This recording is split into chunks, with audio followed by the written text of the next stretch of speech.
Indicate में around about 25 days रह गए हैं, और जाहिर सी बात है कि कोई जीरो से स्टार्ट करके इन 25 डेज में इंडिकेट को क्लियर नहीं कर सकता है।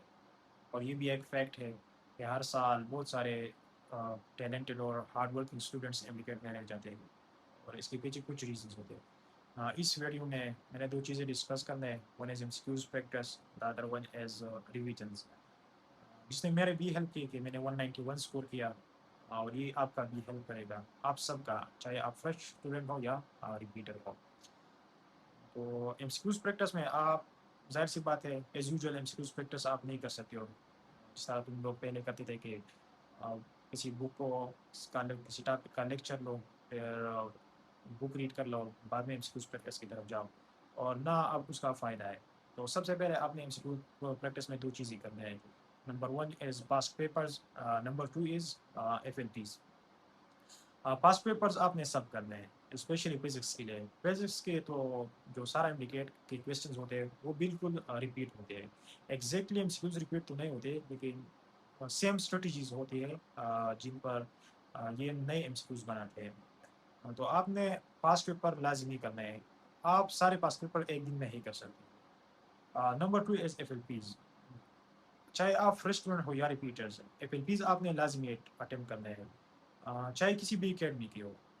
बस चॉइस ये होना चाहिए कि जो डिफ़िकल्ट एफएलपीज़ हो उसकी तरफ आप चले जाओ। सब एकेडमीज़ ने ऑलमोस्ट अपने एफएलपीज़ लिए हैं, और डिफरेंट सोशल मीडिया हैंडल्स पर वो अवेलेबल है। तो आप किसी भी सोशल मीडिया प्लेटफ़ॉर्म से उन एफएलपीज़ को उठाओ, चाहे जिस भी एकेडमी की हो, लेकिन चॉइस आपकी डिफ़िकल्ट एफएलपीज़ होंगी, क्योंकि ये आपकी प्रिपरेशन फेज़ है। आपने ये, इससे आपका एडमिशन नहीं होगा। तो आप जब डिफ़िकल्ट एफएलपीज़ को चूज़ करोगे, तो आपकी प्रिपरेशन और स्ट्रांग हो जाएगी। तो आपको एफएलपीज़ को डिफ़िकल्ट चूज़ कर लो। एफएलपीज़ तो उसका तो एक फ़ायदा ये है कि ये चैप्टर वाइज़ होते हैं, 2-2 या 3 चैप्टर्स में। फिर इनका ये फ़ायदा भी है कि आपकी जितने भी टॉपिक्स होते हैं, जो कंसेप्चुअल टॉपिक्स होते हैं, इन एफएलपीज़ ने सबको कवर किए होते हैं। तो आपका कोई भी टॉपिक रह नहीं जाता। और ये डिफ़िकल्ट भी होगी, तो आपके सारे कॉन्सेप्ट क्लियर भी हो जाएँगे। रिकमेंड मैं यही करूँगा कि आप 2 एफएलपीज़ एटलीस्ट 1 डे में सॉल्व कर लें। एक बात आपने ज़हन में रखनी है कि आपने इन एफएलपीज़ से खुद को जज नहीं करना। अगर आपके इन एफएलपीज़ में मार्क्स कम आ जाते हैं, तो आपने ये अज़्यूम नहीं करना कि मेरा इंडिकेट का काम कवर नहीं हुआ है, या अगर आपके मार्क्स हाई आ जाते हैं, तो फिर भी आपने ये अज़्यूम नहीं करना है कि मेरा इंडिकेट का काम मुकम्मल हो चुका है। आपने लास्ट दिन तक अपनी प्रिपरेशन करनी है। इन एफएलपीज़ में आपसे जितनी भी मिस्टेक्स होते हैं या जितनी भी नए कॉन्सेप्ट्स आपके सामने आते हैं, उनको अपने साथ लिखना है। लिखना लाज़िमी है, और फिर उनको रिवाइज़ करना लाज़िमी है। तो इन एफएलपी से फ़ायदा ये हो जाता है कि एक तो आपके कॉन्सेप्ट क्लियर हो जाते हैं, जहाँ पर तुम पीछे थे, वो जगह भी आप कवर करते हैं, और इससे आपका कोर्स रिवाइज़ भी हो सकता है।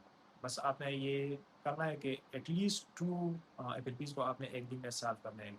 इससे तकरीबन 3-4 दिन में आपके सारे एफएलपीज़ हो जाएँगे। उसके बाद आपने रिविजन्स की तरफ जाना है। रिविजन्स इंडिकेट में 70 टू 80% काम करता है, और स्पेशली इन लास्ट डेज़ का जो रिविजन्स हो गए हैं। 25 डेज़ है, 3-4 दिन आपके एफएलपीज़ में चले जाएँगे, तो अराउंड अबाउट 20 डेज़ आपके लिए रह जाएँगे। इन 25 डेज़ में आपने 2 रिविजन्स लाज़मी करने हैं, चाहे कुछ भी हो, आपने 2 रिविजन्स करने हैं। इसके बगैर आपका काम मुकम्मल नहीं है। जब आप रिविजन्स करते हो, तो आपको सारी चीज़ें याद आ जाती हैं। रिविजन्स में एक काम ये करना है कि इन लास्ट 20 डेज़ में आपने किसी भी बुक को छोड़ना नहीं है। आपने डेली हर बुक को कवर करना है। फॉर एग्ज़ाम्पल, एक वो आपकी प्रायोरिटी वाली बुक होंगी जिसको आपने ज़्यादा कवर करना है। फॉर एग्ज़ाम्पल, आपकी प्रायोरिटी वाली बुक बायो थी उस दिन के लिए। आपने सुबह से लेकर शाम तक वो रीड कर ली, उसकी रिवीजन कर ली। आपका फिज़िक्स और केमिस्ट्री रह गया। अब ज़ाहिर-सी बात है कि तुम उनको पूरा नहीं कर सकते हो। एटलीस्ट उन बुक को उठाओ, और जस्ट वो जो चैप्टर्स हैं, उनके नाम को भी रीड कर लो, वो भी आपके लिए काफ़ी होगा। क्योंकि दोबारा आपने उनको डिटेल से रिवाइज़ करना है। लेकिन जब आप किसी टॉपिक का नेम या चैप्टर का नेम भी रिवाइज़ कर लेते हो, تو اس کے مطابق یا اس کے متعلق جتنی بھی کنسیپٹس ہوتے ہیں، اس کے ریلیٹڈ جتنے کنسیپٹس ہوتے ہیں، یا اس چیپٹر میں جتنی بھی کنسیپٹس ہوتے ہیں جو آپ نے پہلے پڑھے ہو، وہ سب آپ کو یاد آ جاتے ہیں. تو آپ نے ڈیلی ہر بک کو ریوائز کرنا ہے. ریویژن میں ایک چیز لازمی ہے جو کہ انگلش اور لاجیکل ریزننگ ہے، کیونکہ جب لاسٹ ڈے رہ جاتے ہیں تو اسٹوڈنٹس صرف ان سائنس سبجیکٹس تک اپنی ریویژنس کو محدود کرتے ہیں. اور ظاہر سی بات ہے کہ انڈیکیٹ میں ڈیسائڈنگ فیکٹرز لاجیکل اور انگلش ہے. آپ کے سائنس سبجیکٹ جتنے بھی اسٹرانگز ہو، اگر آپ کے انگلش اور لاجیکل اسٹرانگ نہیں ہے تو پھر بھی آپ کے لیے انڈیکیٹ مشکل ہے. اور ہر سال انڈیکیٹ میں یہ جو انگلش اور لاجیکل ریزننگ ہوتے ہیں، یہ اسٹوڈنٹس کو میرٹ میں لاتے اور میرٹ سے نکالتے ہیں.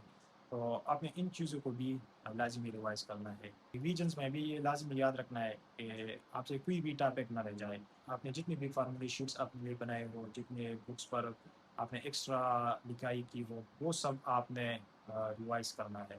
ایف ایل پیز اور ریویژن کے ساتھ آپ نے ایک بات یہ بھی لازمی یاد رکھنا ہے کہ ابھی بھی بہت سارے ایسے اسٹوڈنٹس ہیں جو ڈفرینٹ پروونسز کی بکس کو دیکھ رہے ہیں اور ان کو ریڈ کر رہے ہیں، تو ان کو چھوڑ دیں. اگر آپ نے ابھی تک بھی کی ہو بس ٹھیک ہے، آپ نے اچھا کیا ہے، لیکن ان آخری دنوں میں صرف اپنی بکس پر ہی فوکس رکھیں. اپنی بکس کے علاوہ کچھ بھی نہ کریں. تو میں تو یہ ریکمینڈ کرتا ہوں کہ آپ ایم سی کیوز پریکٹس بھی چھوڑ دیں ادر دین ایف ایل پیز. صرف ایف ایل پیز اٹیمپٹ کر لیں. ان میں جو نئی کنسیپٹ یا نیو فارمولز آپ کے ساتھ آ جاتے ہیں وہ اپنے ساتھ نوٹ ڈاؤن کر لیں. اور جب ریویژن فیز شروع ہو جاتا ہے تو ان میں پھر ایم سی کیوز پریکٹس وغیرہ سب چھوڑ دیں. جسٹ ریویژنس پر فوکس کر لیں.